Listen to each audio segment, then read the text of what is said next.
It is June 6th, 2017, and the time is 5:04.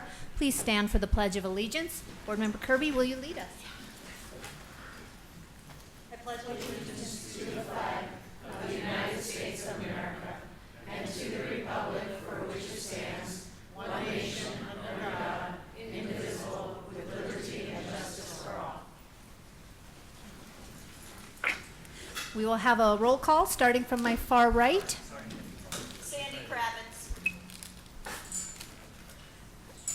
Kim Hartman is joining us telephonically. Kim, do you want to acknowledge you're here? Yep, Kim Hartman, thank you. Pam Kirby. Barbara Perleberg, Board Member Beckham is absent this evening. We do have a quorum.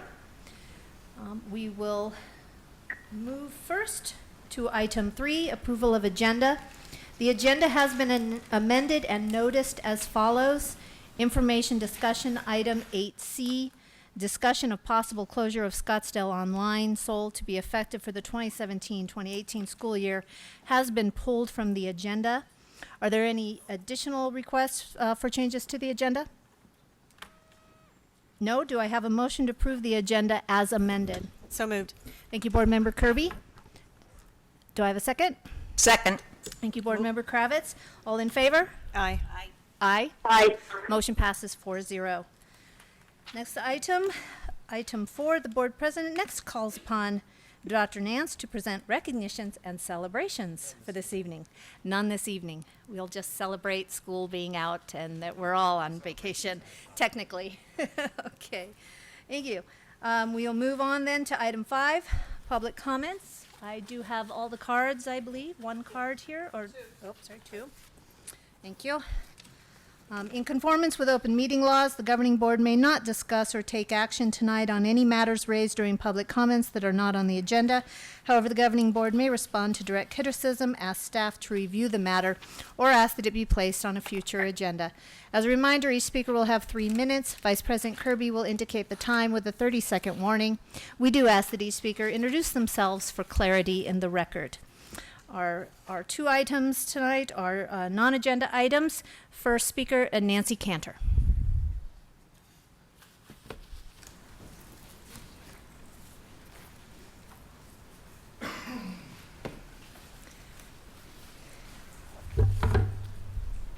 Nancy Cantor, and everything's on record. It's been there forever. And having been a graduate of Coronado High School, the first 4-year graduating class, it is forever. I need to do 2 things before I get into what I really want to talk about, and I'm not real big on technology. Number 1, I want to thank Tonalia School and Dr. Perniski for the memorial service that they did for Mr. Jim Heather.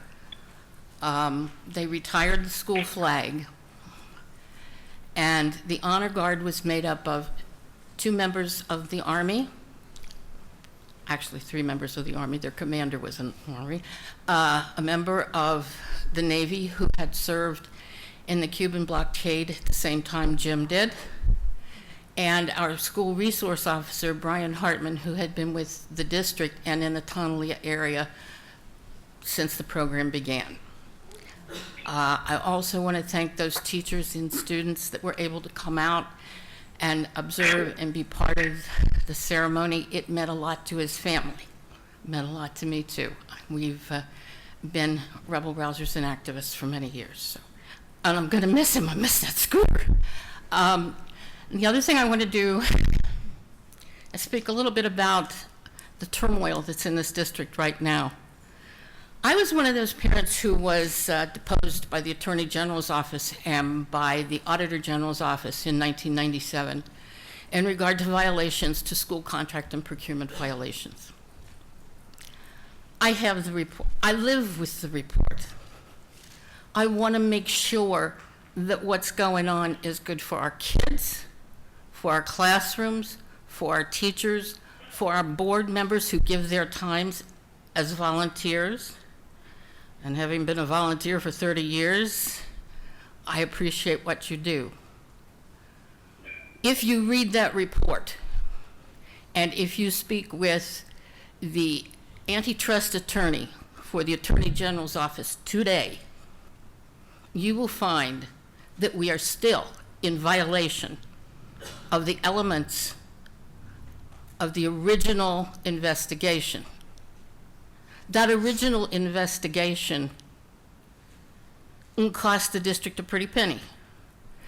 And the total number of violations totaled out to over $14 million. $14 million that could not be recouped. $14 million that somehow wandered around places it wasn't supposed to be. We need today an opportunity to do what the antitrust attorney has said. We need to do today what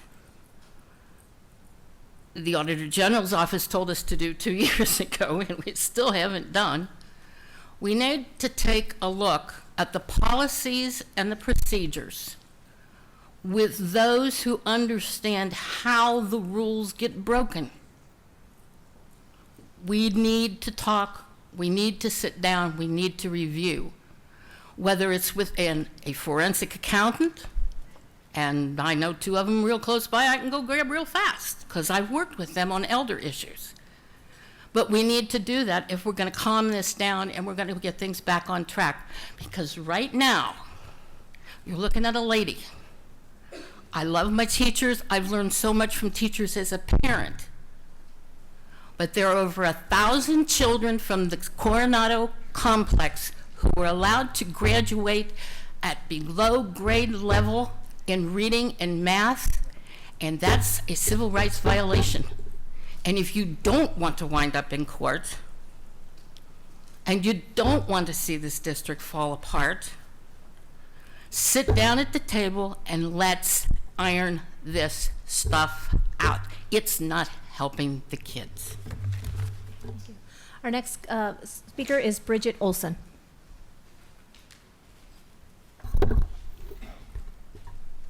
Good evening. My name is Bridget Olson. I'm a third-generation Arizona native. I taught economics and U.S. history and government in our public schools for many years, and I'm a longtime resident of Scottsdale. I'm very invested in our democracy, in our state's education system, and in this community. It is for these reasons that I'm one of hundreds of public education advocates that carry petitions to refer SB 1431 to Arizona voters. As you know, this devastating law would allow parents to take $5,000 of funding away from their neighborhood school per child every year and use it to pay for private schooling, including online courses. I'm here this evening to urge you to join the dozens of other school boards all over this state who have stood up for the young people under their charge, the 90% of Arizona students who attend public schools. I urge the Scottsdale School Board to join their fellow school boards and stand up, speak up for our students by issuing a resolution opposing SB 1431. You work so hard. You have done so much to further Scottsdale schools. You take very seriously your charge of caring for our community's most precious resources and its literal future. Please do not sit silently by while a program that has been shown to have very lax and murky oversight transfers hundreds of millions of dollars of public school funding to private school coffers. Every single Scottsdale public school student is counting on the adults in this community to do right by them, to protect the tax dollars meant for them. Please lead the way by opposing Arizona's expanded voucher bill, SB 1431. Thank you. Was our final speaker. We will move on to agenda item 6. The board president next calls upon Dr. Nast to present the superintendent's comments. Thank you, President Perleberg. Ceremonies were held for our 1,899 students who graduated from our 5 Scottsdale high schools on Thursday, May 25th. As you know, 2 ceremonies, Coronado and Saguaro, were held at alternative locations this year because of the just started football field bond projects. I know President Perleberg and I sat at the Scottsdale Stadium and enjoyed the Coronado graduation that evening, and just have to say Scottsdale Stadium and Sloan Park, where our Saguaro students graduated, served as very nice substitutes this year. Now, that class of 2017 is quite accomplished, having amassed an estimated $69.8 million in academic and athletic scholarships. Certainly something to be congratulated.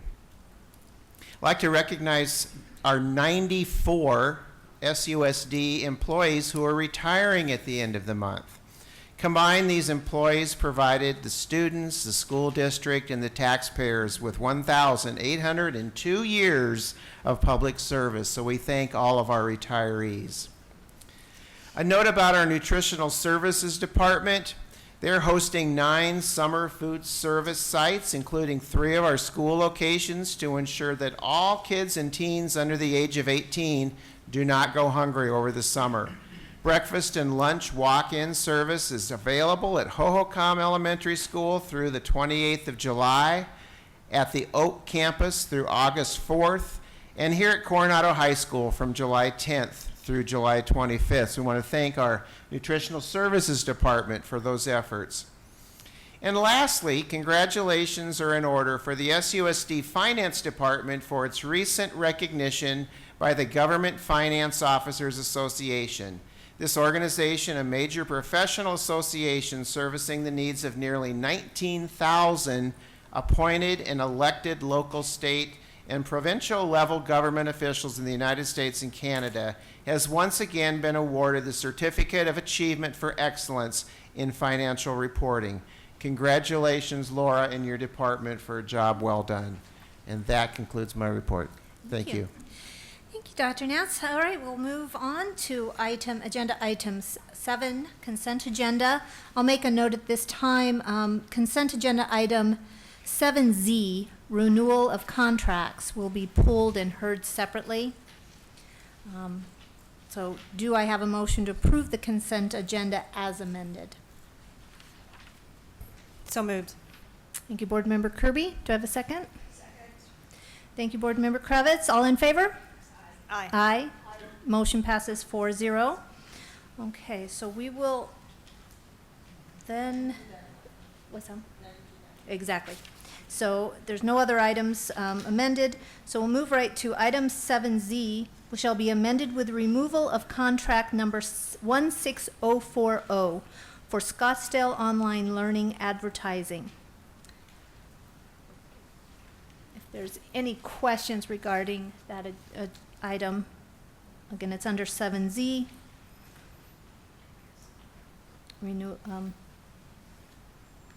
Contract 16040. In our board book, that would be page 57. So if there's no questions there, give a moment.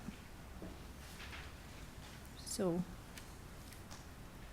we would remove that one item and then seek to approve the other items. Okay. The rest of that agenda item, correct. All the other contracts except that. So I will make a motion that we approve consent agenda item 7Z, renewal of contracts as amended. Second. Thank you, Board Member Kirby. All in favor? Aye. Aye. Motion passes 4-0. Thank you. All right. Now we will move on to our information and discussion items. First up is 8A, professional dress code. President Perleberg, I'd like to ask Susan Doyle, our Director of Human Resources, to come up and talk about the work that has been done over the last few months on the dress code. Good evening. I'm going to try to get to my information here.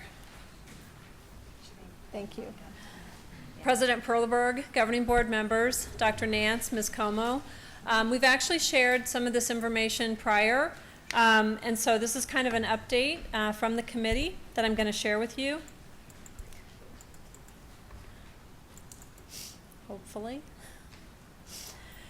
So when we first brought this up in an executive session, we shared some information from different educators and how they feel about the importance of professional dress for educators. And by educators, we mean people throughout the district, at school sites, at district office sites, etc. We heard from different people in the education field, teachers, administrators, also Dr. Harry Wong.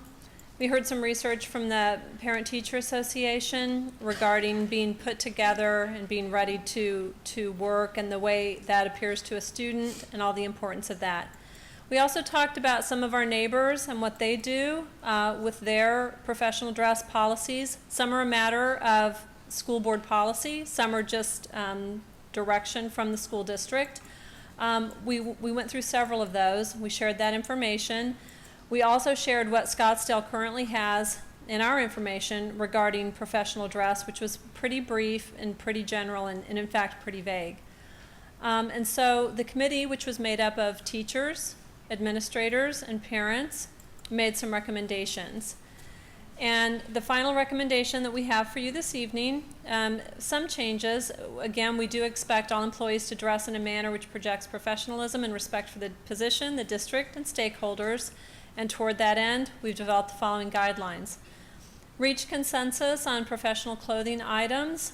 There's some information there for you talking about various clothing items. Talked about the importance of clothing being neat and clean. Talked about the importance of safe professional footwear. Talked about such things as appropriate length being sort of at or on or at the knee, on or about the knee length. We also talked about there could be obviously some areas where there was some wiggle room. If you're a PE teacher, if you're a dance teacher, perhaps if you're teaching something like a shop class, there might be specific clothing items that you would be able to wear that other people would not. We also talked about the importance of a school administrator or supervisor being able to designate special clothing items on special days such as a Spirit Day or some other special occasion. And we did reach consensus as a committee on that information. The items that were considered unprofessional, not for school or office, again, the flip-flops, didn't think they were safe or professional. Things like visible undergarments, things like ripped, torn, frayed, stained, discolored, or faded clothing, tight or revealing clothing. I did put an asterisk next to number 7, because there were a few people that were still saying they'd like to see people be able to wear jeans every day of the week. The majority of the committee said jeans should be casual Friday only, but there were still some people that would like to see jeans every day of the week, so I didn't want to say that was consensus, which is why I put the asterisk. We were asked by the board at the executive session to look at a policy regarding tattoos and piercings. The committee was most in favor of the policy adopted by the Deer Valley School District in this regard, and we've pretty much verbatim taken what they do. And it indicates that tattoos will not be distractive to the learning environment, facial tattoos are not allowed, tattoos and brands that are inappropriate and or advocate sexual, racial, ethnic, or religious discrimination must be covered during work hours. Piercing engages. Piercing other than the ears and nose are not professionally appropriate and must not be worn during work hours. Small nose studs and small gauges are acceptable. And that, again, it's pretty much exactly what Deer Valley had that the committee took from. Finally, I did want to mention there were 2 non-consensus items. I already pointed out the appropriate jeans any day of the week, and a small group had requested that dress shorts might be appropriate for elementary teachers. So that's what the committee came forward with. Do you have any questions for me? Board Member Kirby? Thank you. So on the piercings and tattoos, define small. Well, you want me to define small, or do you want me to tell you what the committee thinks is small? I want to understand what the policy's going, or what the guidance policy, whatever we end up doing here, is what the definition of small is for that. I think and you're talking about tattoos, not No, piercings? You're I'm talking about talk- piercings? I'm talking about piercings, because we don't use the word small in tattoos. Okay. We use the word small for small nose studs and small gauges. My understanding from the people who appeared to know about those things was that there's different sizes, and they were only saying the smallest gauge allowable, but I can't even tell you what size that is. But that's what the people on the committee said to me, that it should be the smallest gauge allowable, which I still think is bigger than a regular piercing, but I don't know the exact size. And what about small nose studs? Again, they were saying if it was like, again, this is the people that mentioned it to me on the committee, they were saying if it's just like a small, almost the size of a child's pierced earring stud, that's what they mentioned to me. Like when a baby gets their ears pierced, they were talking that size. All right, so I'd like to hear from my fellow board members. The gauges continue to bother me as being professional, and that's just my position on it. Could be reflecting my age. However, if we're trying to achieve a professional image for Scottsdale Unified School District, my opinion is that gauges don't achieve that. But I'd like to have a discussion. Board Member Kravitz. You have your light on, but do you want, okay. I'll need to think about gauges. I'm not a fan of gauges myself, but Who is at our age? I don't know. So, I guess I would like to know what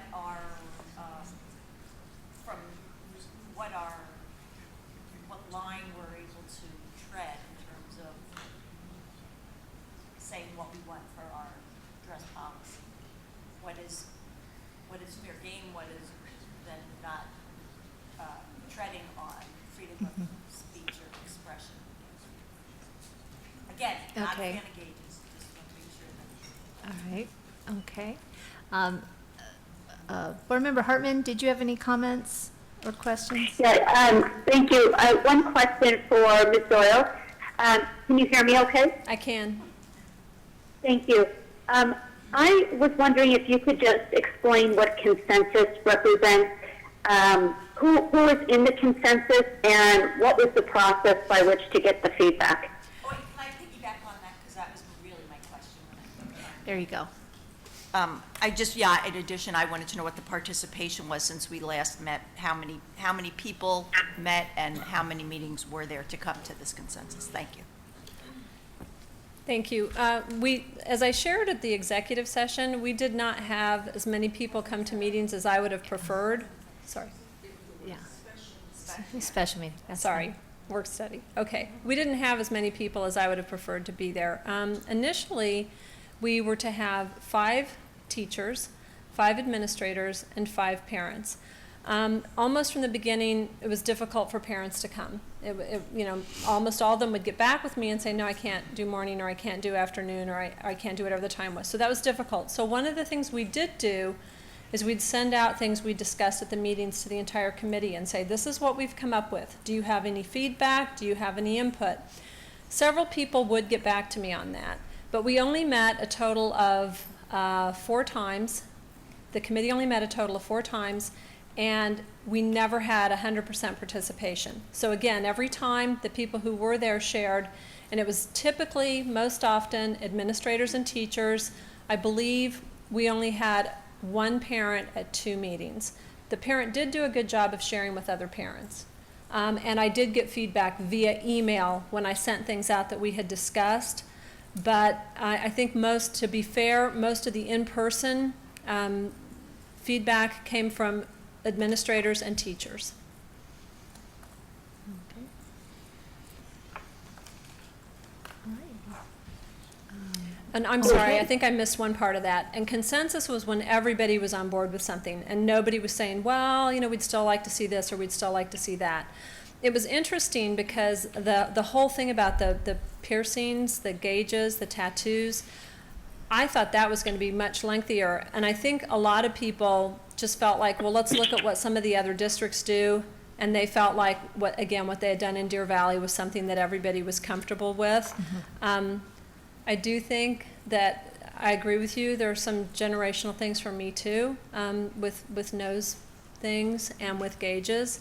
But that's what the committee came up with, and I'm the facilitator, not the not the Queen of England. Okay. Well, I guess I'll throw out my personal response to Board Member Kirby's question. There's gauges, yeah, it's hard for us to understand, but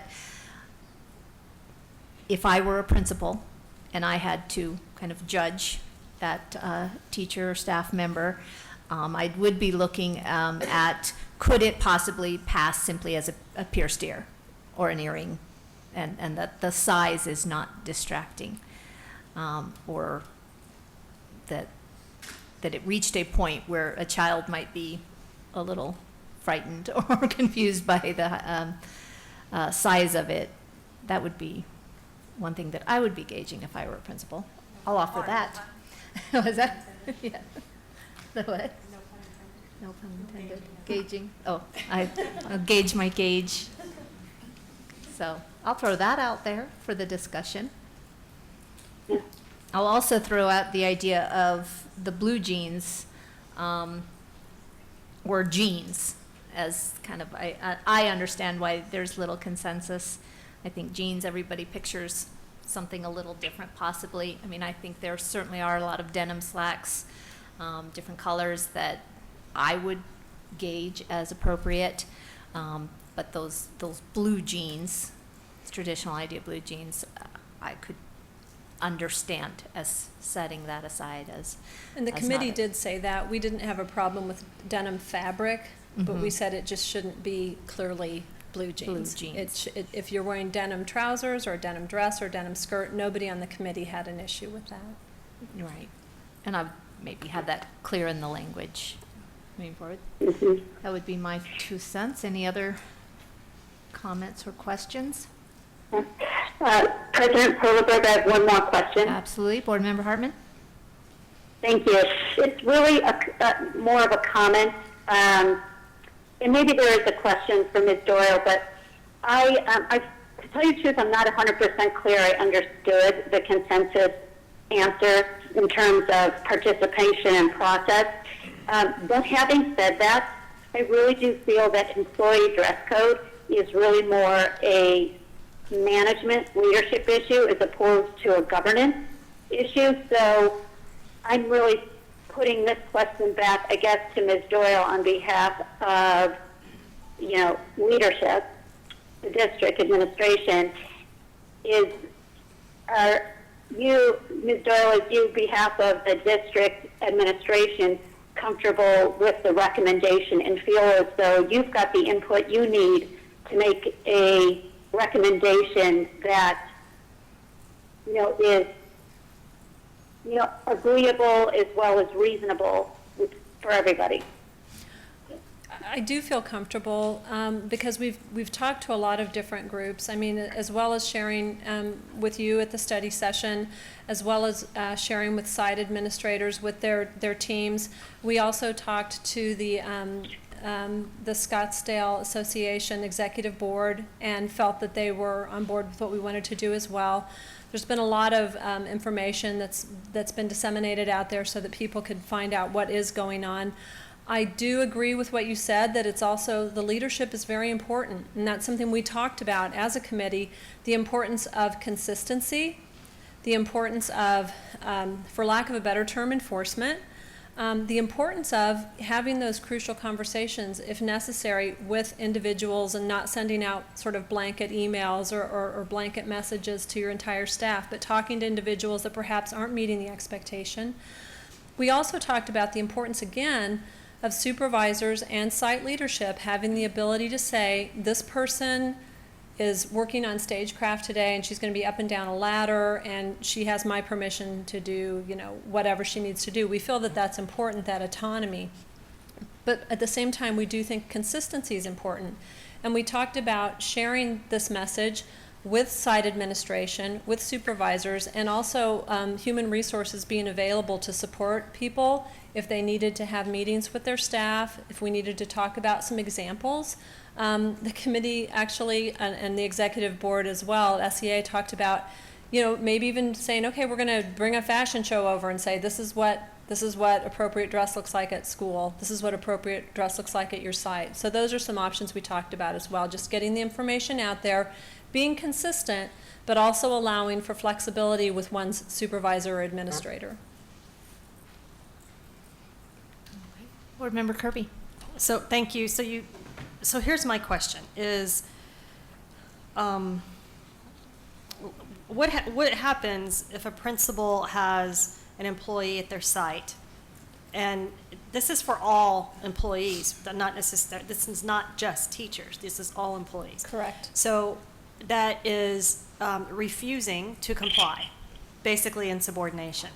So what happens, are these just guidelines, or is there any teeth behind this? And if so, where does that teeth come in for that principal who is trying to maintain an image of their campus? Well, I think you used the term, it's insubordination. And so the discipline process would apply to that. Okay. Any additional questions? Board Member Hartman? Do you have any comments? No, I'm fine. Okay. So for clarity moving forward, this is an information discussion item tonight. Is it administration's goal to bring this back for an action item on the 20th? President Perleberg, it is not, because this is not a board policy right here. As one of the board members mentioned, this is more of a governance issue. And what we'd like to do is include this as a regulation to the existing board policy. When you have a regulation, that means you can work through issues that come up over time and make necessary adjustments. Certainly we would inform the board, but it's not a policy that would require several readings to come back and be officially approved.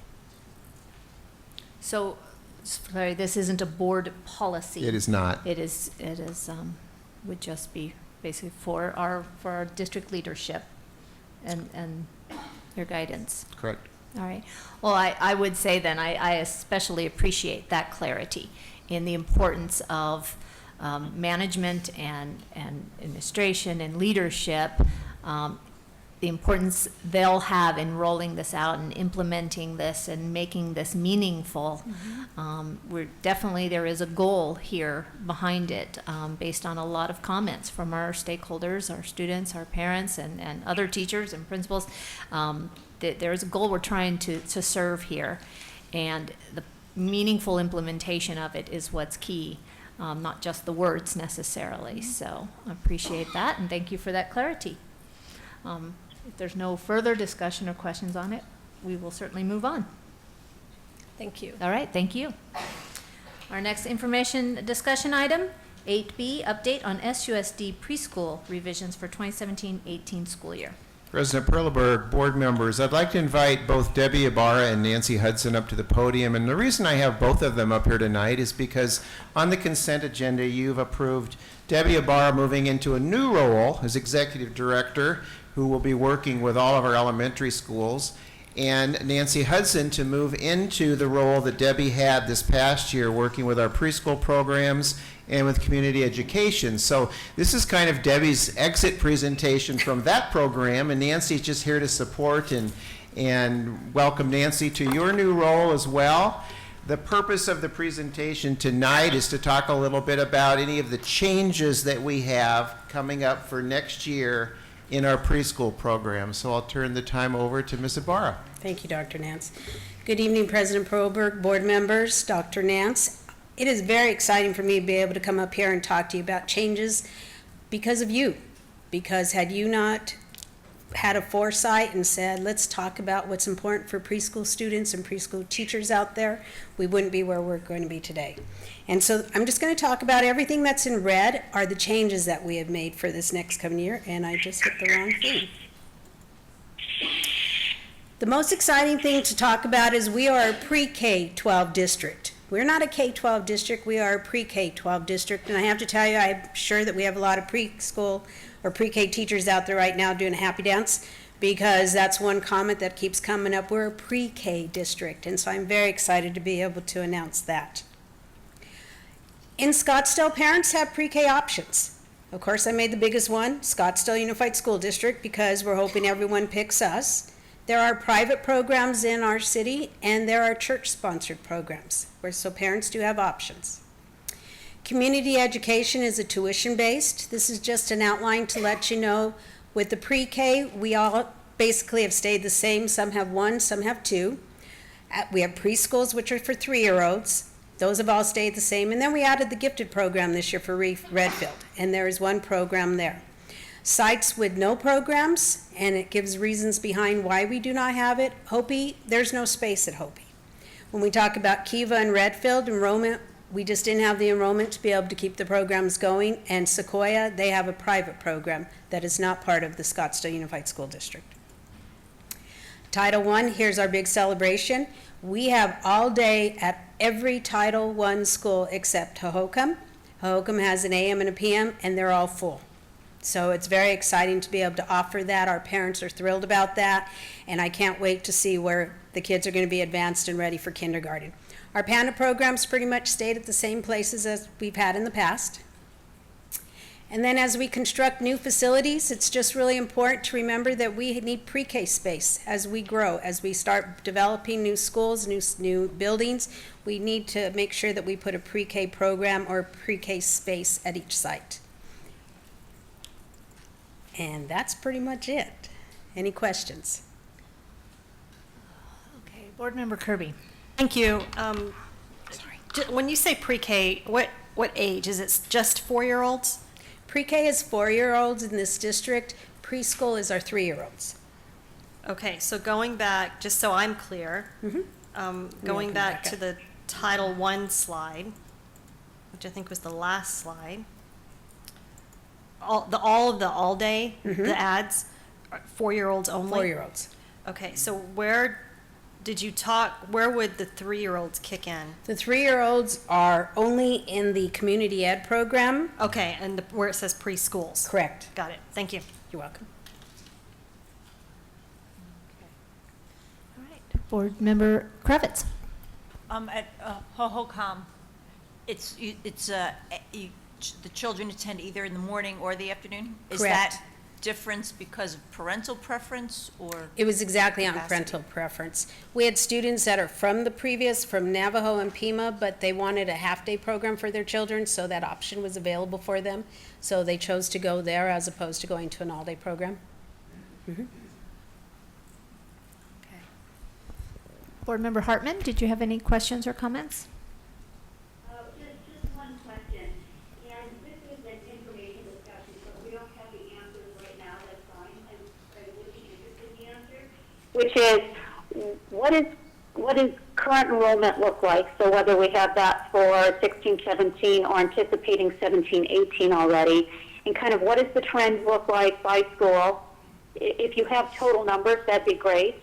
But what does that look like now? What does the trend look like? And then are we at full capacity? Are we saying no to anybody at this point?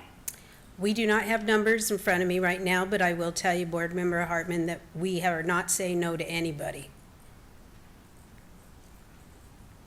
Okay. And would it be possible to provide us just maybe a couple of year-on-year what it looks like for maybe 15, 16, 16, 17, and then do we have 17, 18 already? Not complete, because we still have parents that are coming in and registering. I will say with the community ed program that it's constantly changing. It can go up from one day and then people have been moving, so then they withdraw. So that's a constant change on our community ed.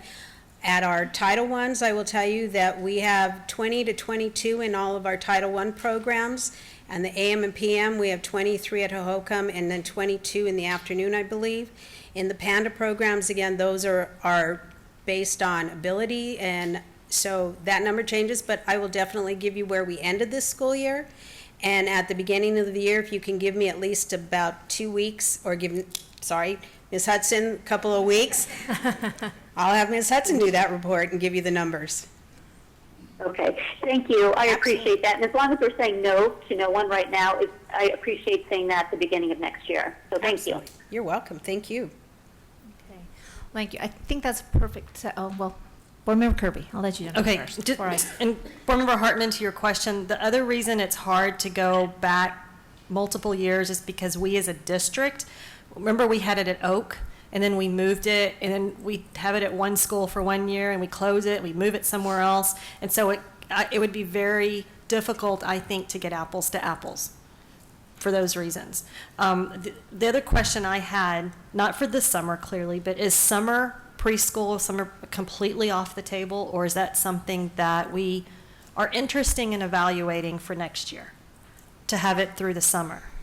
Because, and then the reason I ask is the feedback that I always got from families is that they were hesitant to enroll in SUSD pre-K, preschool, because they'd have to take their kids out in the summer and find somewhere else to put them, and that was more of a hassle. They just want to find someplace and leave them there, so that the disruption to the child was not appealing. President Proberg, Board Member Kirby, I will tell you that just through speaking with Larry Conti, who oversees the community ed portion of it,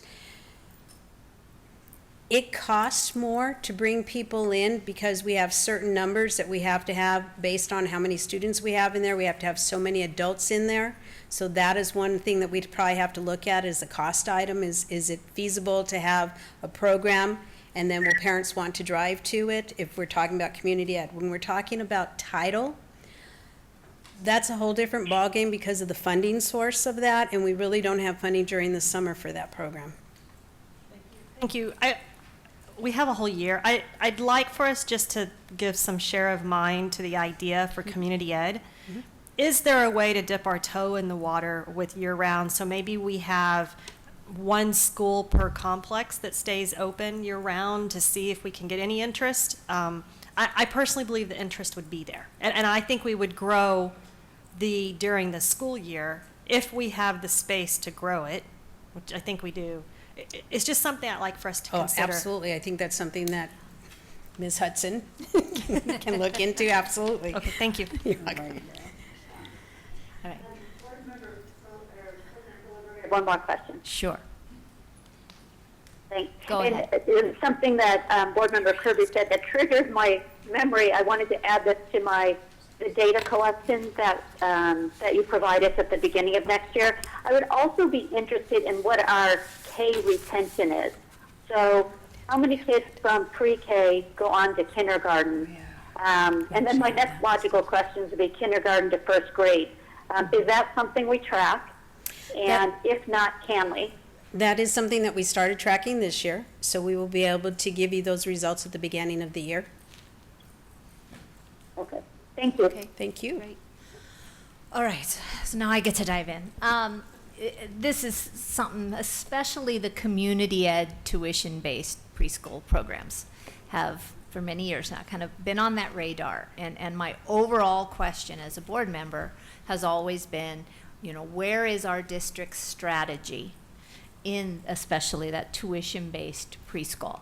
To Board Member Kirby's point, there's been a lot of jumping around, hopping around, and especially as we rebuild many of our elementary schools, and we look at the map of SUSD, kind of with a fresh lens, I can't help but feel like it's incredibly important that we build up a strategy of where our preschools are, and we decide if it is feasible and possible to have a certain number of facilities that we invest in.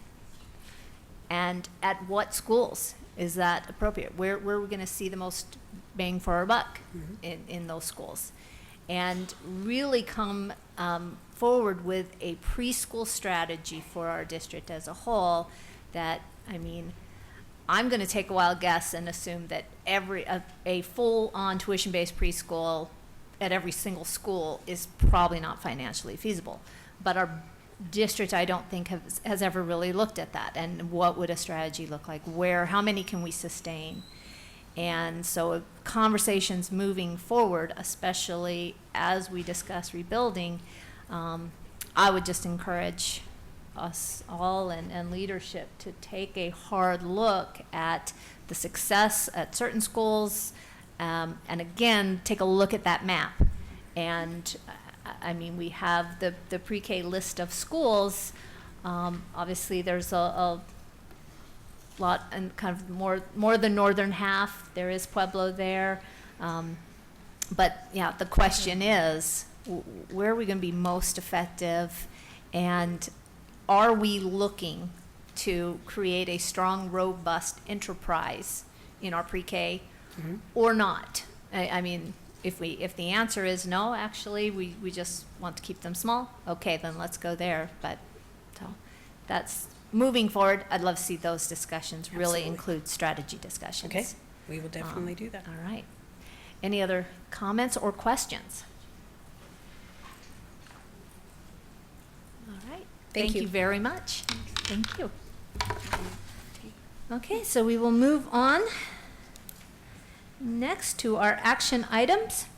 9A is our first action item, approval of proposed fiscal year 2017-2018 expenditure budget and call for public hearing. Thank you. Good evening, Governing Board, President Perlberg, Governing Board members, Dr. Nance, and Sandra. Thank you, Ms. Smith. Certainly. By July 5th, you have to upload to the state your proposed budget, give the public at least 10 days' notice of a public hearing.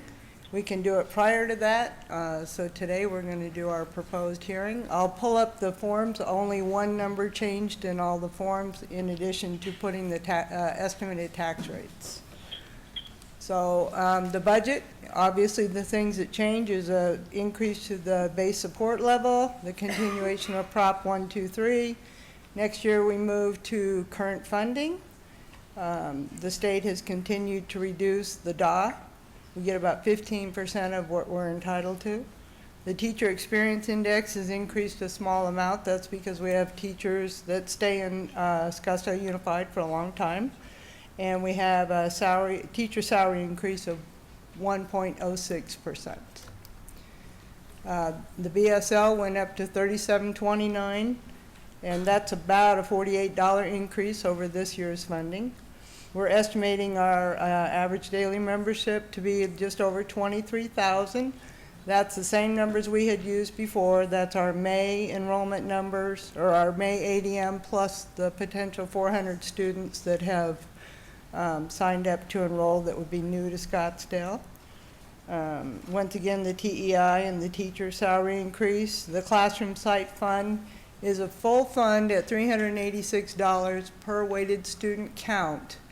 19 of those dollars is one-time money. And this is the third year of our M&O 15% override, so next year will also, the year after that will still be at a full fund. This is the first year of our capital override at $8.5 million. Our DAW reduction was over $9 million, so basically we were almost back to where we should be in the good old days.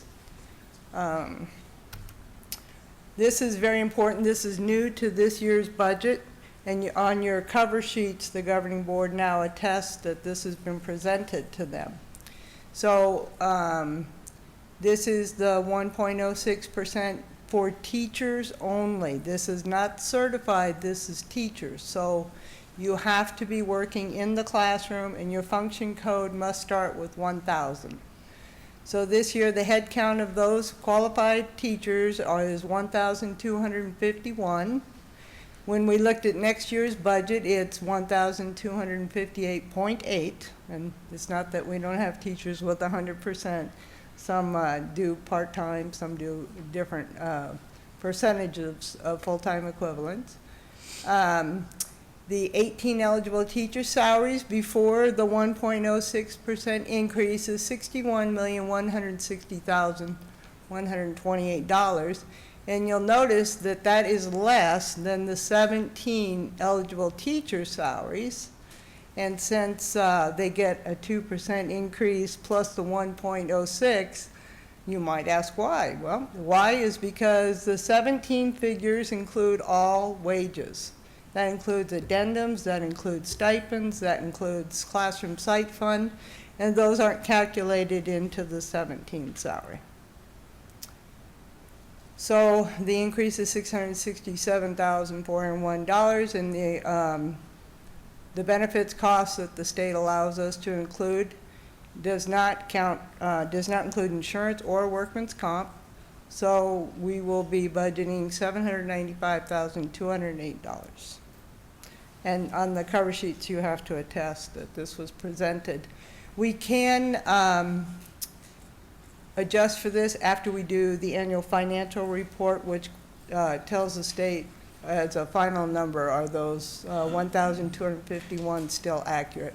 Remember, this is not for anyone who is a TOA or any nurses, no librarians, no counselors. It's strictly classroom teachers. So.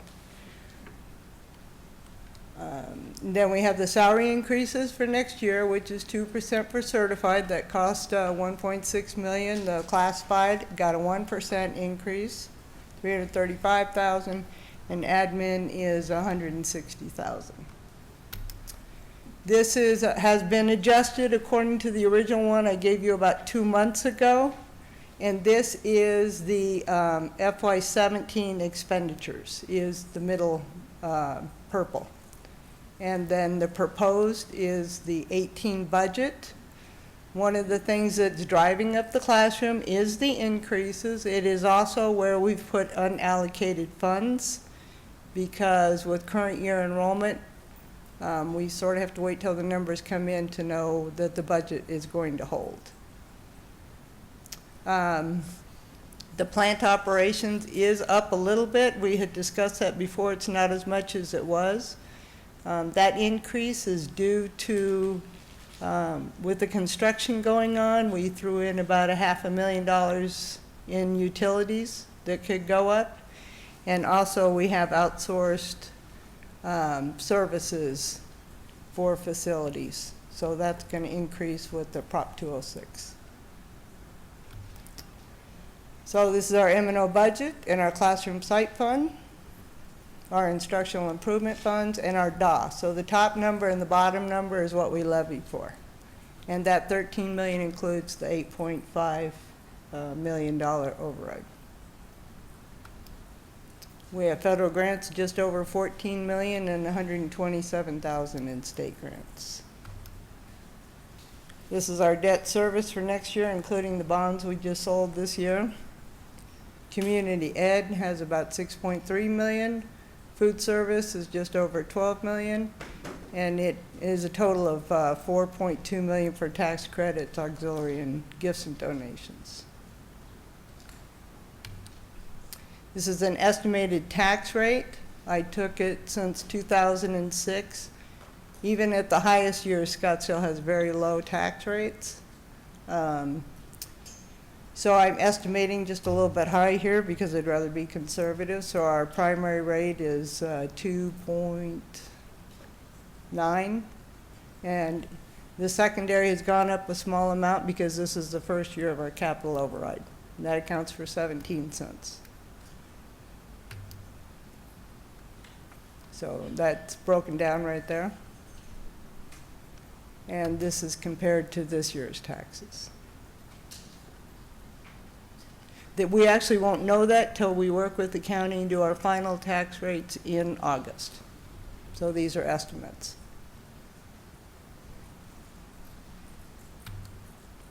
Once again, these are the big proposed that go onto the cover sheet here. So there's $184 million there. That's not all our funds, but those are the ones that show up on the cover sheets. So we ask that you approve the FY18 budget and call for a public hearing on truth and taxation, as well as the 1.06% teacher salary increase, and we will publish the budget. This year we will publish the budget at, as usual, in the local paper. It will also be posted on the website, and it will also be posted at ADE for the first time. Questions or comments?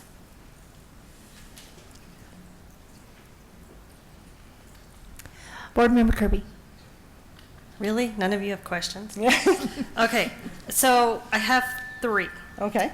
The first one, refresh my memory. I know the legislature was talking about money for high-achieving schools. Yes.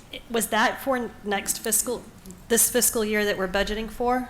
And if so, what's our interpretation of that legislation?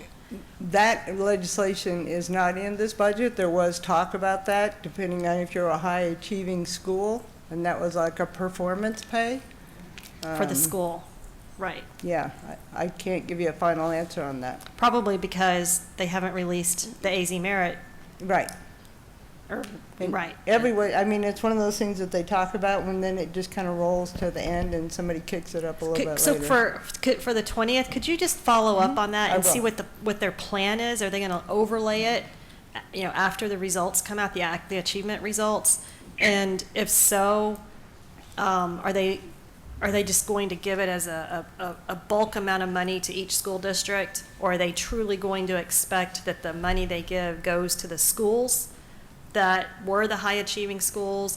And then are there any strings attached of how, is it for teacher pay? Is it, what, you know what I mean? Yeah, that's exactly right. And what happens if that teacher was here last year and now they're over here? Do they get it over here because they aren't over Right. there anymore? So Yeah. if you could just, for the 20th, do a little bit of I digging. started looking for that, and I just couldn't get anywhere. Okay, And I focused on the tax rates because the whole entire tax rate calculations changed this year.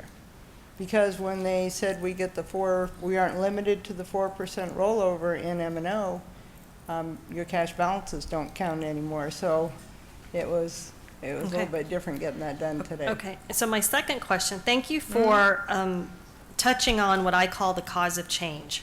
So it's what we're budgeting in dollars for next year compared to what we budgeted in dollars this past year by those buckets. Yes, Classroom, administration, plant. yes. And you verbally took us through it tonight of what some of those triggers of the change were. But could you, for the 20th, actually do a slide Okay. that puts dollars? So for example, classroom dollars. Right. Here's what the budget was this Right. year we're in. Right. Here's what it is for next year. There's a delta of $5 million. Yes. And then here's what's driving that $5 million change. Here are the items, and here's how much each item's contributing to the change. Okay, I have that in an Excel. We can put it up on the website, and I'll address that specifically. But Okay. you can see that this has changed a little bit because somehow the expenses in the budget for 17 had popped in a little bit more. But this classroom is budget, so unallocated funds are now resting here. In prior years, I believe they used to rest them here at admin. Okay. So when you compare your expenses here, you'll see that they're very similar. But we have done a reduction in administrative cost. Even though there was a cost to the salary, there's less people. So there is still a reduction to administrative cost. Okay, so this is great because you've actually projected our expenditures Yes. for this year. So when you Yes. do the cause of change, it's most meaningful Right. if you could do projected full-year expenditures, what I call actuals for this year, to next year's budget, and do that cause of change. That is what this is. Right, This- but I mean, yes. but do it with With the dollars details on there. and details. Okay, yeah. Which leads me to the last question. Uh-huh. We've talked about this quite a bit in work study, and I want to bring it up because I want to be very, very, very transparent about this, and that's budget balance carry forward. Yes. So could you give your best estimate as of now? I know it's going to Yes. continue to change as you Yes. get more information of what that budget balance carry forward balance is looking like and where it's sitting in the budget Where it's sitting in the budget this year? next Or year. where it's sitting in next year? Right now, it's sitting up here at the classroom site fund. And that's what you're calling unallocated? Yes. Okay. Unallocated funds, and I can run a report that shows those funds. I also want to say that probably by June 20th, just like that, very close to that day, we almost should have all of our encumbrances correct. So Okay. in this district, they've done it a little different, so right now, we're still in good shape. I think my number's still very conservative. So your number at the last work study, I think, was 4.5 4.5. million. Okay, Yeah. and you're still there? Right, Okay. I'm still there. Okay, thank you. And I did want to, just in case somebody, where's Control Alt Tab? Let's see if I can get to the front. There was one number on all our forms that changed, And that, the only number, because I like to be really clear, we had used a prior year number when we should have used a current year number, and that is the assessed valuation we had put in the last year. So that's why our tax rates, I'm estimating, are just a little bit higher than what you had that goes on this cover sheet. So when you see it in just a little while, you have this small difference here. This could go down, but I would rather estimate on the high side. So I'm rolling things up a little bit, and you can see the secondary tax rate is only up by the amount of the capital override. So, so we'll get your signatures later. Board Member Hartman, did you have any questions? I do. I have a couple questions. Thank you. First question, I actually have three questions. The first one's is a simple question, but it's really clarifying for me. Ms. Smith, back on that FTE and headcount, is there a chance that they're transposed? I might be looking at this wrong, but in my mind, headcount would probably be higher than FTE. Yes. And it's the opposite, I think. Well, let me see this right here. Are you looking in the PowerPoint or in that? Yes. Yeah, I think it was like 1258 and 1251. Yes. And I questioned that too, and we did look at that. Yes. We did look at that because we were a little suspicious of that as well. But right now for 18, we don't have a head count. We have FTEs. Remember that when we're projecting into the next year, those positions are not all filled. So it may be 2 people to equal 1 FTE on many positions.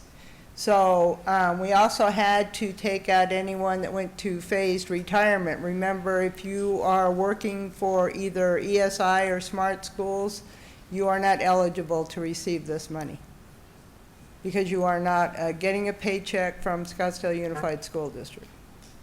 So we double-checked that number. Good question. And it seemed very odd to us, and when we checked into it, we looked. Okay, so my takeaway from this comment is really that headcount will be higher when the open positions are filled. I would estimate that, and that is exactly why they give us until November 1st to update this. We do our AFR in the middle of October, so we have till November 1st to submit to the state any adjustments. Okay, so that's not going to raise any red flags or anything. This is kind of a typical outcome based on just, how the open positions work? That's correct, Board Member Hartman. And once again, we don't know the teachers that we are hiring into Scottsdale Unified School District that are new. Are they brand new? Did they come from out of state? Either one of those would not qualify. So, or if they're a third party. Okay. Okay. Okay, good. So I appreciate that. I didn't. It makes sense. I can see. Yeah, no worries. My second question is around variance. We spent a lot of time. First of all, I want to thank you and your team for putting all the time you did into this budget and so thoroughly walking the board through it. Really appreciate that. One of the takeaways from the last work study session was a variance. Mm-hmm. So by variance, I mean, 2017 compared to budget 2018. Yeah. And identifying those that are either large in nature or high in percentage, and you can help define what a reasonable number is. Is that? I didn't see that. Okay, that is actually on summary page 1 on the XBUD.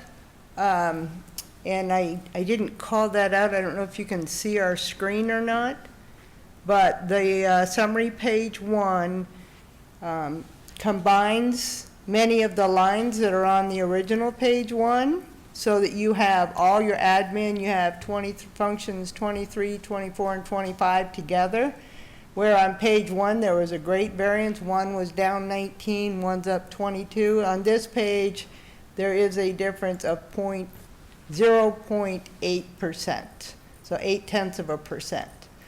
The only one that is up more than, say, 5% or more is going to be the classroom instruction. The teacher raises are going to do that. Our special ed is down 5.6 and 5.7 for student support in special ed. We have one business line in special ed. I think they probably had more personnel overseeing the special ed department, and a maintenance cost to special ed is a big difference. But other than that, we're right there. Overall, special ed is down 5%. Okay. And if I recall, the special ed, because we had a whole work session on special education as well, and although it's down, when we compare it to state and peer averages, we're in a very comfortable place. Can you speak to that for just a minute? Yes, we did a comparison on that, and if you would like, in addition, on the June 20th meeting, at that time, I should be able to do a fairly accurate maintenance of effort for our special ed department, which is a per pupil expenditure. And I would be able to give more solid numbers at that time. The only thing that should be outstanding are a few invoices from purchase services. So with our salaries in there, we should be much more accurate about that.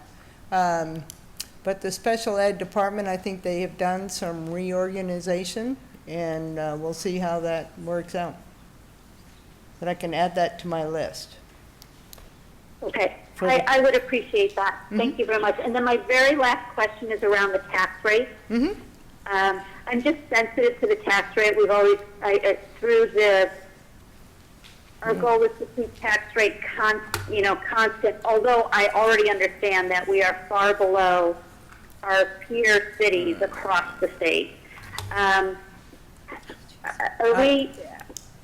Is that slight increase, albeit lower than our kind of peer communities, any concerns at all? No, in fact, I need to pull up I'm trying to get to my folder in here. Seem to have, let's see. That's not me. 1 second, I'll pull that up. I have it for a $100,000 home. And a average price home right here. So this first, thank you for bringing that up, Board Member Hartman. So this is the primary tax rate. We have a primary rate and we have a secondary rate. And this is FY17 is compared to my FY18 projections. And basically, what this means is your taxes for a home valued at $100,000, which is a statute that I show my proposal, will go from, in FY17, the tax was $386. In FY18, that will increase to $403. And the average home price for this district is $395,501, as compared to $374 last year. So the tax is going from $1,457 to $1,593. Okay. Okay, so it's very nominal in terms of increase, and that doesn't even take into consideration home valuation, which isn't impacted in here yet. Well, actually, home valuations the assessed valuation went from $4.7 billion, which we only had to divide that by 100, to 4.9. So it did go up, the assessed valuations. So as they go up, the tax rate normally goes down, but we increased it 17 cents per 100,000 on the capital override. It's a teeter-totter. I appreciate you walking me through that additional detail. Thank you, Mr. Oh, thank you.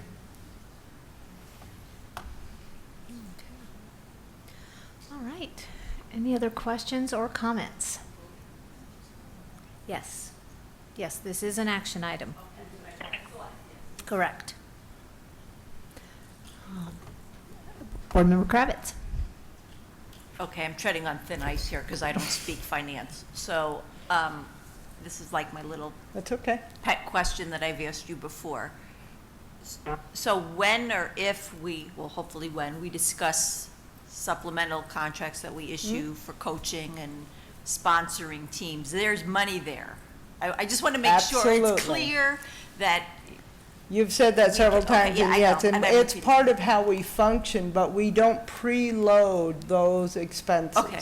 Because we don't know who's going to get them. okay, And so, there is that, and there's also money out there for different things, like Coronado has an initiative and that sort of thing. I just So want to be clear. I so that- assure you, the money is Okay. in the budget for that, and that's why these numbers here, there is discussion that they may fund this another year. They don't really fund it, because our taxpayers pay for it, but other people get funded. And that will affect next year. So at this point in time, these are accurate numbers, and they do not include those. In fact, I have a sticky note. I had those prices, I put it over there. It's over $4 million, almost $5 million we spend I in just that wanted to extra make money. sure that it was like we vote on this and it's like I didn't ask Oh, the no. question, so it wasn't Oh, no, included. it's in there. It's in there, I promise. All right, Yeah. thank you. As we're here for teachers, we're here for students, so the money is there, but I can't put it in on who gets it at this point in time. Okay. All right. Well, I'll throw out, and this may be unnecessary. Obviously, our board and in our work studies, we've had this discussion, but can you tonight review the 1.06 salary increase? Can you review who is defining the Yes. eligibility of those dollars for us? Yes, the government is. They have specifically said these are teachers only. So if you're a teacher with certification from the Arizona Department of Education and you serve as a TOA, which means you go to other places, you're more a teacher mentor, a teacher trainer, you are not coded to 1,000. I don't know if they have that on their paychecks, but we can do in finance, we pull all the 1,000s. If you're 1,100 or 1,200 or 13, anything that starts with number 1 in the first set of 4 numbers on your pay code, you are entitled to this. If you start with a 2, then you are not. So no counselors, even though we include certified people in the slide where I talked about certified raises. Most people think if you're certified, you're a teacher. A certification by the Arizona Department of Education does not make you a classroom teacher. And you may be a classroom teacher who does something else. So once again, you have to be a Scottsdale Unified School District employee. Your check must come from Scottsdale. If it comes from Smart Schools, comes from ESI, you cannot receive this. Hands down, this is a law. This is not a choice. This is not anything else. This is to get teachers more money, teachers who work directly with our students. Just like some people think a psychologist should be a classroom expense. They are not. They are a student support. So they are not 1,000. So once again, it has to be in the classroom and you have to be coded there, even if you get your certification through ADE for another field. So no nurses, no counselors, no librarians, no curriculum, classroom teachers. And you can call and find out what your code is, so, if you don't know. All right, thank you. Board Member Kirby? Thank you. To that point, have we sent communication yet explaining that? We met with Meet and Confer. No, No, what okay. was that group we met with? Yeah, it was Meet and Confer, yeah. Oh, okay, Yeah. but that's not communicating to our No, teachers. not all the way out, no. Okay, so I just would encourage us to be very, very clear in that communication, because it's going to need the clarity. Yes.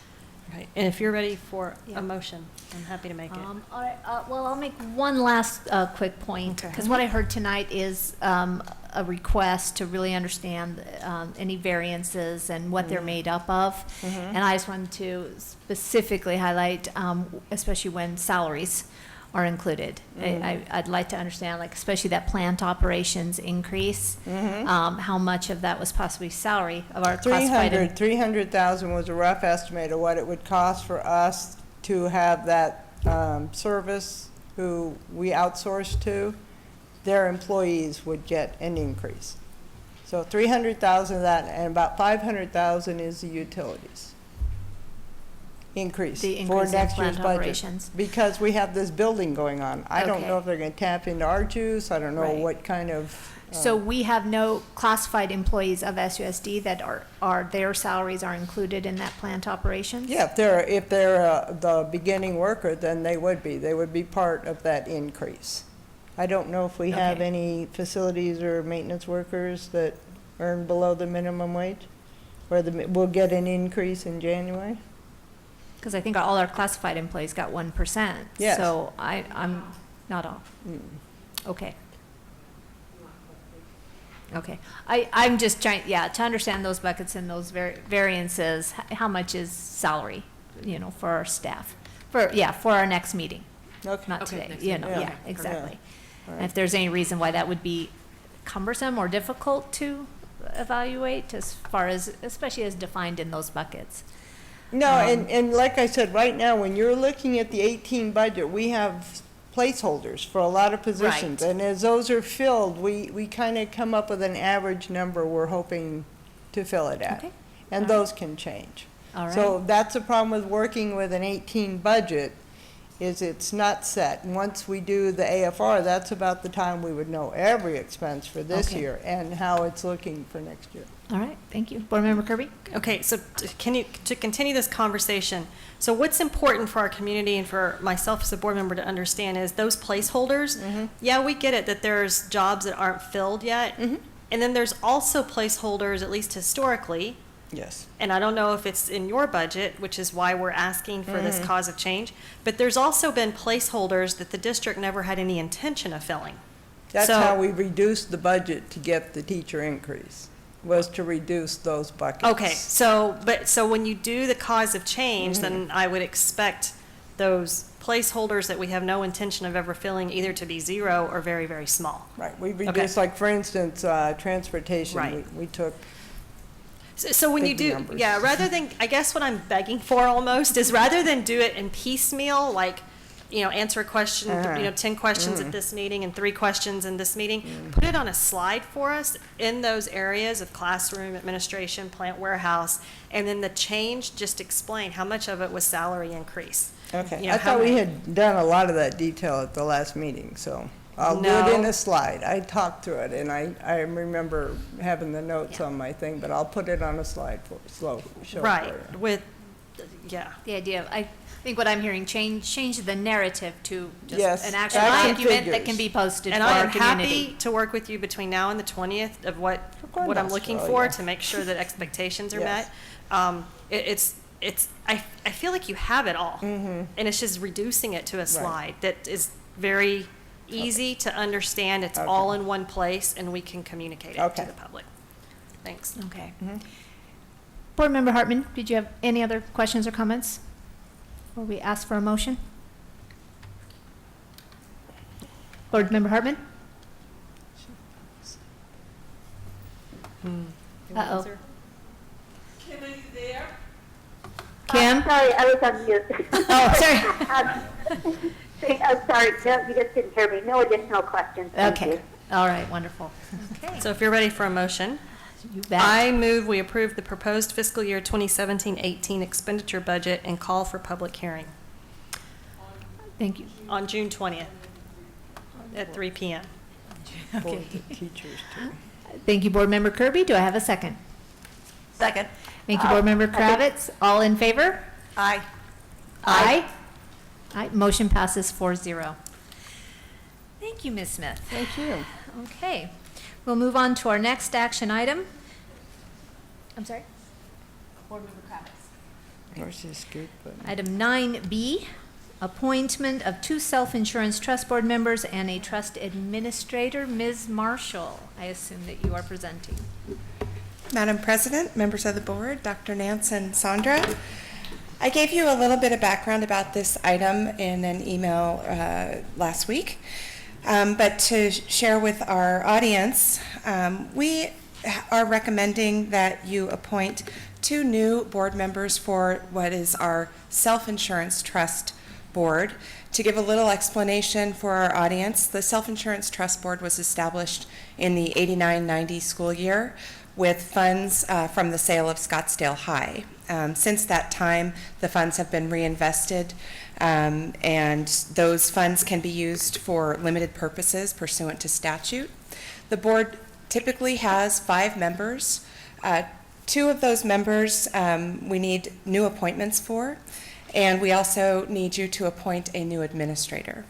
Of the 2 members, 1 member needs to be an employee, and we are recommending Dave Collins, who is from our transportation department, has worked for the district for many years, and also has a lot of experience in our building services department.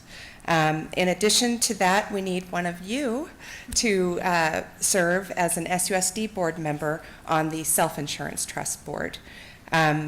I asked for some volunteers. I've heard from 1 member who was interested. I don't know if anybody else is interested, but I'll open that up to you in just a minute. And finally, we need an administrator. In the past, Dr. Peterson served as the administrator on this trust board. We are recommending that our CFO, Laura Smith, serve as that administrator, but we do need you to appoint that person.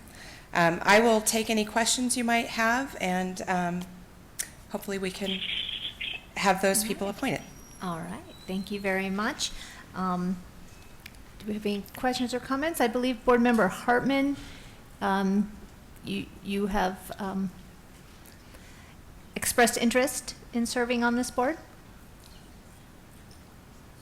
Yes, I volunteered to serve on that board, so I would be delighted to do that. Okay. All right. Do we have any questions or comments regarding this item? No? All right. So then, let's see here. I'll take a stab at a motion. I make a motion that our board appoint the trust board members and a trust administrator as recommended by staff. Those members would be Dave Collins and board member Kim Hartman, and as administrator Laura Smith. I'll make that motion. Do I have a second? I'll second. Thank you, board member Kirby. All in favor? Aye. Aye. Aye. Motion passes 4-0. Thank you. Thank you very much. All right. We now move on to action item 9C. And I will clarify just one little minor addition to the language. Approval of guaranteed maximum price number 1, that's the addition, for RFQ number 17086, construction manager at risk, services for new and repurposed space at Cheyenne Traditional School. Thank you, Mr. Hartwell. Are you presenting? Yeah, Governing Board, President Perleberg, Dr. Nance, and Sandra. Unfortunately, Dennis couldn't be here tonight. He's ill. And I'm very disappointed he was able to make it because he's worked extremely hard to put this together. And I'm quite proud of what he's done here. And I know that he was looking forward to doing this and bringing this forward. So the first recommendation here is we're looking to ask the governing board to approve the guaranteed maximum price for RFQ 17086 for a construction manager at risk services for the new and repurposed space at Cheyenne Traditional School. Now, tonight I also have a representative, Fatima Garcia from Orcott Winslow.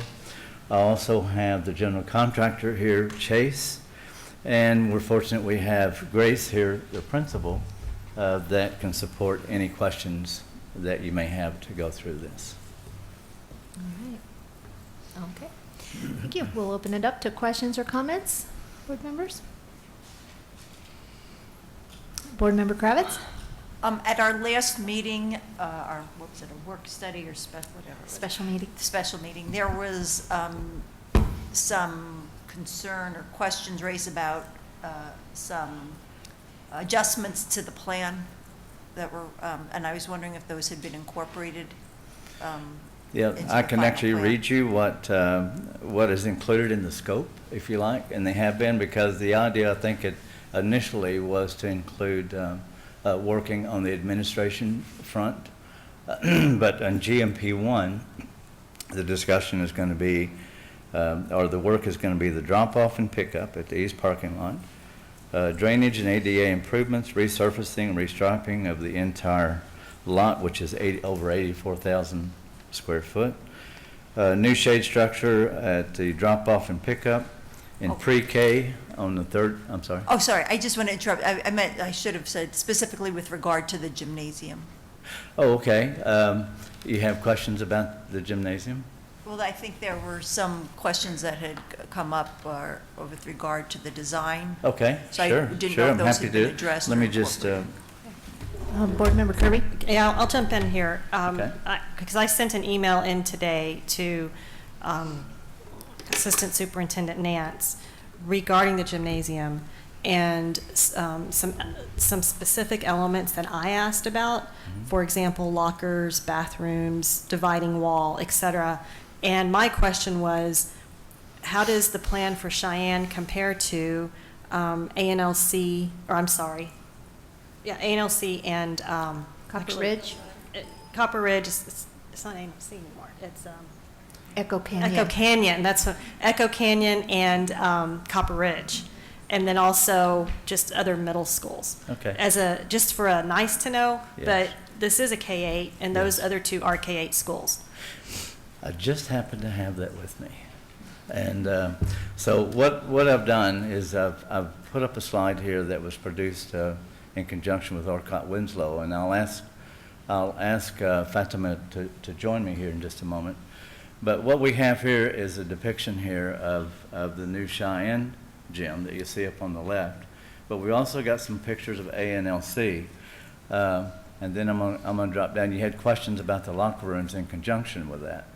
So if you want to go through some of this, that's happy, then I can also talk to you about square footages of the other two schools compared to this one and what some of the differences are. Okay, there is. Hello.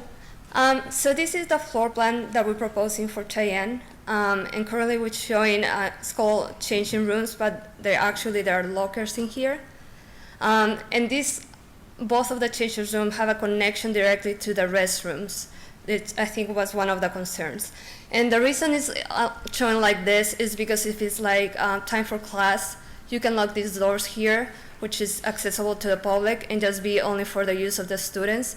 And the other way around, if it's gonna be a public event, then you lock the doors over here to the locker room and it's accessible to the public.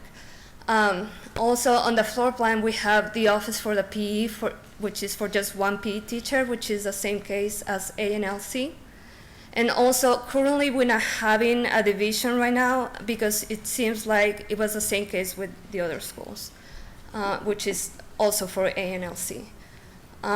We're currently showing, let me see. Just rotate it. There you go. So we're currently showing like around 36 lockers in each of the locker rooms, changing rooms, which is, I think, approximately to what is on ANLC.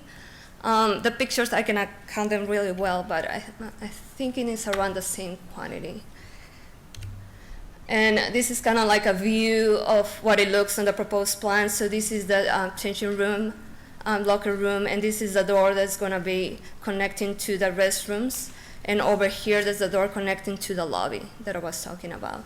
And this is on the side of the boys' room. This is the lockers for the boys, which have the connection to the restrooms. And over here is the connection to the lobby side. So this is what we have right now regarding to that and the comparison to what is currently on ANLC and with what we know from the other middle schools. And I think you had some questions about the technology. Well, yeah, that was on my list as well. But what about Copper Ridge? Is Copper Ridge the exact same as ANLC? Copper Ridge is similar. and the same, but I'll just tell you, at Copper Ridge, we have a little bit larger space, I believe. Copper Ridge has 21,000 square foot. Not on square foot, on the elements. Elements are similar, but Copper Ridge was built in 2001, so it really doesn't have what we're going to be putting into Cheyenne. So it has less, Copper Ridge has Yes. less of those elements that I emailed to you. Yes, only because of the year it was built. I Okay. mean, it was So- built, we didn't have some of the technology we've got now. Okay, so can you share with me where we are on communicating these plans we were just taken through to the Cheyenne community? Has that happened yet? Grace, you want to come up? We did have a community meeting. In that community meeting, we actually presented all the plans and the front elevations and the overall plans for the group. But you want to talk about the reception of it? All the plans that have been presented by Dennis, who were passed on to the committee that we had, I've asked for feedback from that committee. I've heard back from our PTO president. I do have a PTO board meeting tomorrow as well. So anything that I have, the most current information that I have passed along. These I have not seen until this evening. Okay. So you haven't seen these plans until tonight? Well, most of the elements I have seen. So some of the elements, the circles, the red circles, those are new. The comparisons to some of the other other gymnasiums. But as far as the locker room updates, the lobby, the storage facility, and the office, those are elements that have already been communicated to the community. Okay, so if I could just follow up with you then. You were copied on a very lengthy email we all got, I think it was today. Yes. It's that one. Can you speak to what's the issue? Is the issue simply the divider, or is the issue what you're getting just isn't enough? And I apologize, I don't have that email. I was in a workshop most of the day and came right from there. And I have been checking my emails at work, so again, I don't have what you're referring to. Have not seen it. That's okay. I can bring up the 3 points. Is that what you're looking for? No, it was a lot more than 3 points. Basically, it was all of the elements that I emailed to you. And of all of those elements, what I could gather is, and I might be missing some, and my fellow board members may help, but they're looking for 2 PE offices, and there appears to be 1. Right. But the one is consistent with ANLC and Copper Ridge. Yes. Okay. They're looking for lockers and a bathroom and a changing room, which it has. Right. Which is consistent to ANLC. And they're looking for, did I read showers in here also? Yeah, showers. Which it does, I don't remember you saying showers, but I'm also, does ANLC have showers? I'm not sure if ANLC has showers or not. And pardon me? It does not. It does not. Okay. Yeah. Copper Ridge? Probably not, based upon your earlier And comment. since it was built when it was built, I would doubt Okay, that. so now we're down to technology, Yeah. which we're going to get to that in a minute. Okay. And then a modular wall or activity curtain, which is requested for Cheyenne, but ANLC and Copper Ridge does not have one. Is that a true statement? And at this time, we're not really planning, Uh-oh. we've lost our signal here, but at this time, there's no gym divider for Cheyenne. But ANLC does not have one either. No. So I think the angst is being created by, at least for this one individual, comparing Cheyenne as a K-8 to other middle schools. Do our middle schools have these kinds of facilities that were requested in the email? The other middle schools don't have things like, if you take a look at some of the gym equipment, or the basketball goes, these are solid, they're fixed. The ones we're putting in for the gym where we're building are actually electronic that can be moved and make it into an open space. So do any of our middle schools or K-8s that we currently have the dividing wall that's being requested here? I didn't actually make the trip out to these, So I couldn't verify that. I sent one of Dennis's folks out to do that, which is where we got the pictures from. Okay. So I would need to verify that for you, For the middle schools or for the K-8s? for both. Okay, can Because we I'd please- like to visualize that myself. Yeah, so that let's, I can answer so you. I guess where I'm at on this very comprehensive email that was sent to us, my opinion is Cheyenne is a K-8. We need to have at a minimum equity to the other K-8s in our district, which are Echo Canyon, AKA ANLC, Right, right. and Copper Ridge.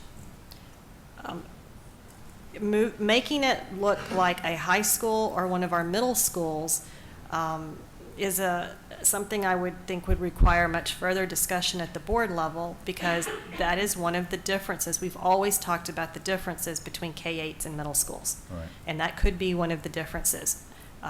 So I'll let you now talk about technology. I don't know how we move forward tonight. I'd like for your recommendation about this modular dividing wall. I know we are putting those in our elementary rebuilds, correct? But that's because it's a cafeteria. Are we dividing the cafeterias? Well, there's actually been a change on that. In Hopi, where we actually had the dividing wall, the issue was that there wasn't enough play area. And there wasn't enough area in the gym, so we have some recommended changes that we're actually considering on that to actually increase that, plus the stage area to make that flat instead of a raised stage. Where the band area is, to make that flat instead of a raised band area. So that's 3,000 square foot there that we can use for extra play area. So the discussion about that curtain is actually eliminated now. So, Oh, okay, so not even and the that- elementaries are going to have No, that? no. And that would apply to Hopi, it would apply to Hohokam, and it would also apply to Pima. And that community's bought into that? That's what they wanted. That's what they want? Yeah. All right, so it's an outstanding question in my mind, I guess, about the modular dividing wall / activity curtain for Cheyenne, because we don't know for sure what Yeah. Copper Ridge and ANLC have. Right. I'm not sure, and I wouldn't commit to it unless I actually saw it myself. Okay. But you may have an opinion from Grace here on the wall versus no Okay. wall. When I met with Dennis last week, it was a cost prohibitive to put a dividing wall or dividing curtain. At this time, all of our same grade levels have PE at the same time, so all of the kindergartners are at PE at a different time than first grade, second grade, third grade. So there's no mix of age right now during PE. So it was not something that we believed should have been a focus of any kind of change or implementation to change. Not something that Dennis believed or that you believed? That we both, in Okay. conversation. For the purpose, again, we have to identify a purpose for a dividing wall, and again, we didn't recognize a purpose for the dividing wall. And again, I was not familiar with where there was one in the district So myself. you have, I don't know who sent, I'm not familiar with the person who sent the email, but they believe there's a purpose. So again, if it's cost prohibitive and that's the only reason, and ANLC and Copper Ridge have a dividing wall, then we need to talk about that, because in my mind, that's not good enough. If it's cost prohibitive and you as a principal in your community are like, no, we don't really need it, we have one person who thinks we need it, but as a community, we don't agree, totally different conversation. So I don't want to hold up this project tonight by any stretch of the imagination, but I do want to get clarity on it, and I need some guidance legally, financially, on how to move forward with the action item, knowing that in my mind, and maybe I'm the only one, and the board members don't think it's a big deal, I want more clarity on I that. think I have a solution for you. Okay. In this GMP, the gym is not actually included, and it's GMP 1. So what we'll have is in GMP 2, the gym would actually be included in that. So do you want to address that? Good evening. I'm Jeremy with Chase Building Team, and just a comment. So tonight, what's in front of you, these design questions and concerns actually have no impact on what is in front of you right now. This GMP number 1 that's in front of you is specifically to mobilizing parking lot renovations, playground surfaces that are important to get done prior to the end of summer for when kids return. 2 weeks we'll be back here with the second GMP, which will include the gymnasium. That allows us 2 weeks to really understand the quality issues that are at hand and really figure out what's in discussion. Okay, so I'm reading the documentation that was given to us, and it says this GMP does include building pad and mass grading for the gymnasium. So what I'm hearing you say is the gymnasium size is going to be what it is. It's not going to change based upon what we do tonight. But what happens on that pad, whether we put the wall in or not, the modular wall can be postponed to the next discussion. Even if the gym were to grow in size because of this discussion, it wouldn't impact what's in front of you. What we're simply trying to do is we're trying to get fence lines built. We're trying to get heavy earthwork equipment inside that site, since it is an occupied site once school comes back. Get that out of the way prior to school commencing. I feel confident that in the next 2 weeks we can work through this and make sure that this does not affect the schedule or the cost of what's in front of you tonight.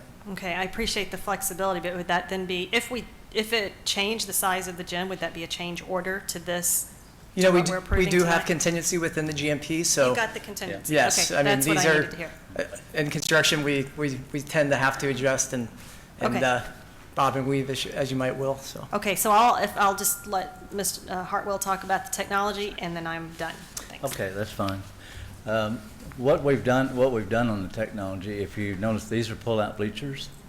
There's actually what I call a press box that would be in the floor here that would have all your Cat 6 cabling and the power for if you wanted to announce events, what have you. Let's see where I'm at. On this side will be the scoreboard. So we actually have cabling that supports that scoreboard, but also in the gym, let me just go back. We're putting the next generation Wi-Fi in there too, so the gym will be saturated with Wi-Fi. So if you did want to have a special event in there, special classes or something like that, the new Wi-Fi devices handle 1 to 95 is a ratio. So we're putting at least 2 in there, so it could handle at least 180 devices all at one time. So that is really, except we are putting some RJ45 or some outlets around the wall that would be extra power outlets, and also some telecom outlets or data outlets around the wall. So if you need to do an extra plug-in for something like that. So that's really the technology for the gym. There's not a lot more you can do in there without crowding the space.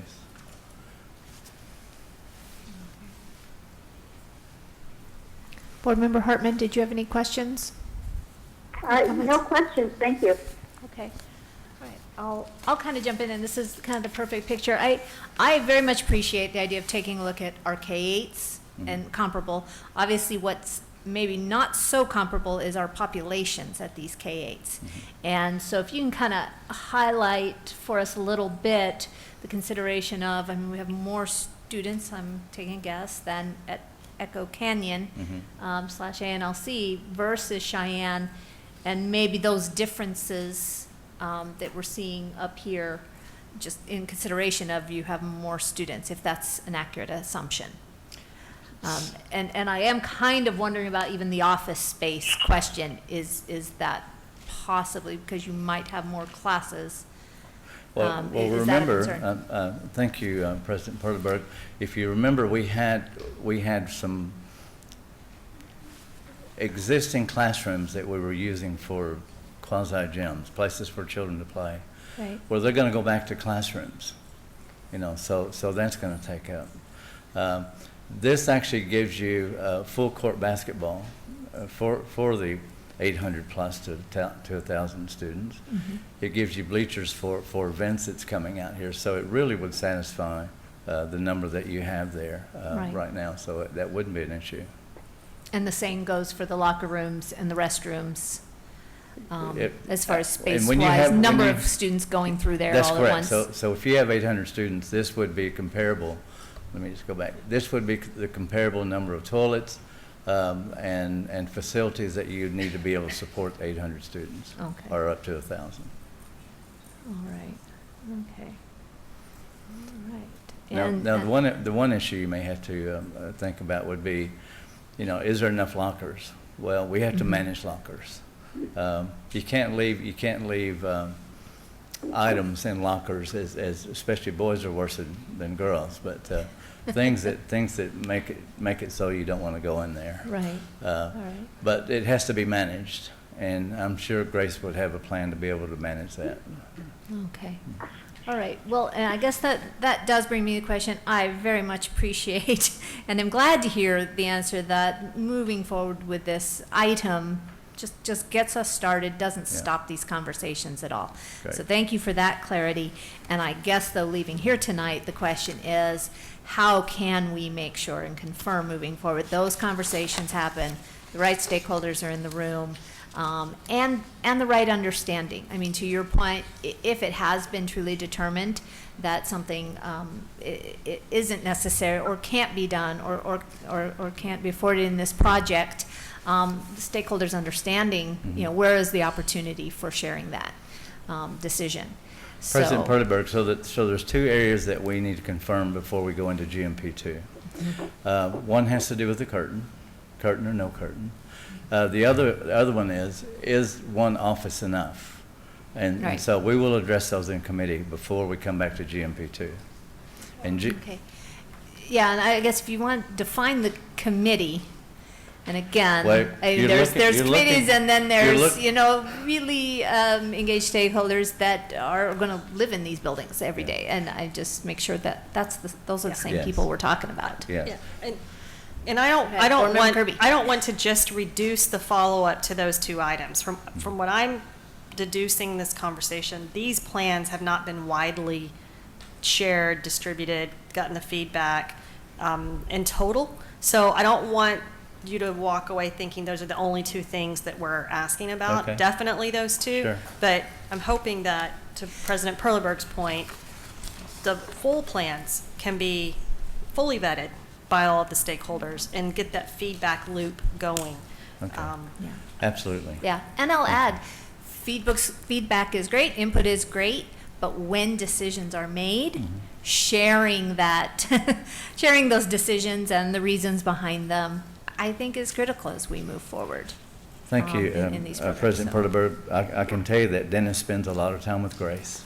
Also spends a lot of time at the community session of it there too. All the elevations, the front office and what have you, was actually presented to the total community that was there. And I think, what did we have, about 40 people there, something like that? Yeah. And all they wanted to know is how soon could we get it built? And they needed a gym for their children, and how quick can we get that in? Right. So, Right. yeah. And I think I know I recognize that these decisions, it's again not the end of the conversations for a lot of these items, but if we want those students in those spaces, we got to keep rolling. So, all right. If any other questions or comments, if not, do we have a motion? Oh my God. Well, I'll make the motion because we do have one little addition correction to the language. So I'll make a motion that we approve the guaranteed maximum price, GMP number 1, for RFQ number 17086, construction manager at risk services for new and repurposed space at Cheyenne Traditional School. Do I have a second? Second. Thank you, Board Member Kravitz. All in favor? Aye. Aye. Ms. Hartman, was that an aye? Aye, yes. Motion passes 4-0. Thank you. Right. We will next move on to action item 9D, approval of construction services for RFQ number 17086, construction manager at risk services for new and repurposed space at Cheyenne Traditional School. Thank you, President Perleberg, Governing Board, Dr. Nance, and Sandra. The construction services contract, this is the final agreement for the procurement of the project. It has been viewed and vetted by legal, and both parties agree to the language as presented. This completes the procurement process for the project except for GMP2, which allows for construction and the project management activities to commence in order to meet final completion. Okay. Any questions or comments from board members? Was that were you pushing your light on or no? Sorry. Oh, taking off, got it. All right, I see no questions or comments. Would someone like to make a motion? Nope. Ms. Hartman, sorry? No questions, thank you. Okay, okay, all right. I will make a motion that we approve construction services for RFQ number 17086, construction manager at risk services for new and repurposed space at Cheyenne Traditional School. Do I have a second? Go ahead. Oh, second. Thank you, Board Member Kravitz. All in favor? Aye. Aye. Aye. Motion passes 4-0. Thank you very much. Thank you. Thank you. All right, that concludes our action items. Our next agenda item is 10, future items. Board members may propose topics for future consideration. Any comments or requests? Silence being a no, we will move on to item number 11, dates of upcoming meetings. We do have on Tuesday, June 20th, an executive session comprised of a student appeal hearing starting at 1:30 p.m. here, and then that same day, June 20th at 3 p.m. is our regular governing board meeting and the approval of the fiscal year 18 budget and public hearing additionally at that time. And again, that date is June 20th at 3 p.m. here in this building. All right. Next, item 12, governing board reports. Do we have any board members who would like to offer a report this evening? I have one comment. Board Member Hartman? Board Member Hartman, go ahead. Okay, thank you. I'm just kind of excited to share this. On June 2nd, I met with two of the Helios Foundation board members regarding their ACT program known as Knowing and Going, which is an underwritten program for Title I population, so specifically would apply to our Coronado High School. The meeting went extremely well. There was some interest in collaboration, or at least pursuing it, so the next step will be bringing in Dr. Birdwell and probably additional leadership team members. So just wanted to share that update. Thank you very much. If there's no further comments, do I have a motion to adjourn the meeting? So moved. Thank you, Board Member Kirby. Do I have a second? Second. Thank you, Board Member Kravitz. All in favor? Aye. Aye. Motion passes. Oh, thank you, Ms. Hartman. Motion passes 4-0. Everyone, have a wonderful break. Thank you. And I have to talk to Ms.